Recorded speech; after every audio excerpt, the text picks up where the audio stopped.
quand fut accompli le temps prescrit par la loi de Moïse pour la purification. Les parents de Jésus l'amenèrent à Jérusalem pour le présenter au Seigneur. Selon ce qui est écrit dans la loi, tout premier-né de sexe masculin sera consacré au Seigneur. Il venait aussi offrir le sacrifice prescrit par la loi du Seigneur. Un couple de tourterelles ou 2 petites colombes. Or il y avait à Jérusalem un homme appelé Simon. C'était un homme juste et religieux qui attendait la consolation d'Israël, et l'Esprit Saint était sur lui. Il avait reçu de l'Esprit Saint l'annonce qu'il ne verrait pas la mort avant d'avoir vu le Christ, le Messie du Seigneur. Sous l'action de l'Esprit, Simon vient au temple.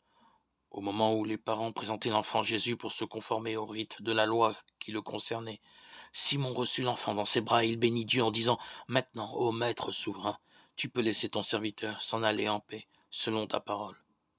Car mes yeux ont vu le salut que tu préparais à la face des peuples. Lumière qui se révèle aux nations et donne gloire à ton peuple Israël. » Le père et la mère de l'enfant s'étonnaient de ce qui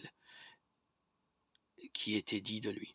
Simon les bénit, puis il dit à Marie, sa mère, « Voici que cet enfant provoquera la chute et le relèvement de beaucoup en Israël. Il sera un signe de contradiction. Et toi, ton âme sera traversée d'un glaive. Ainsi seront dévoilées les pensées qui viennent du cœur d'un grand nombre. » Il y avait aussi une femme prophète, Anne, fille de Phanuel, de la tribu d'Acher. Elle était très avancée en âge. Après 7 ans de mariage demeurée veuve, elle était arrivée à l'âge de 84 ans. Elle ne s'éloignait pas du temple, servant Dieu jour et nuit dans le jeûne et la prière. Survenant à cette heure même, elle proclamait les louanges de Dieu et parlait de l'enfant à tous ceux qui attendaient la délivrance de Jérusalem. Lorsqu'ils eurent achevé tout ce que prescrivait la loi du Seigneur, ils retournèrent en Galilée, dans leur ville de Nazareth. L'enfant, lui, grandissait, se fortifiait, rempli de sagesse, et la grâce de Dieu était sur lui. Évangile de Jésus-Christ selon saint Luc 2, 22-40. Marie et Joseph obéissent humblement à Dieu en se soumettant à ce que prescrit la loi. Ils offrent ainsi au Père éternel ce qu'ils ont reçu de lui, Jésus. La grâce ne détruit pas la nature, elle lui permet de rendre à Dieu le culte qui lui est dû.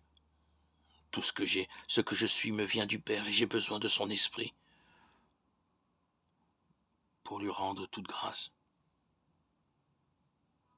Rendons grâce à Dieu le Père, lui qui nous a donné d'avoir part à l'héritage des saints.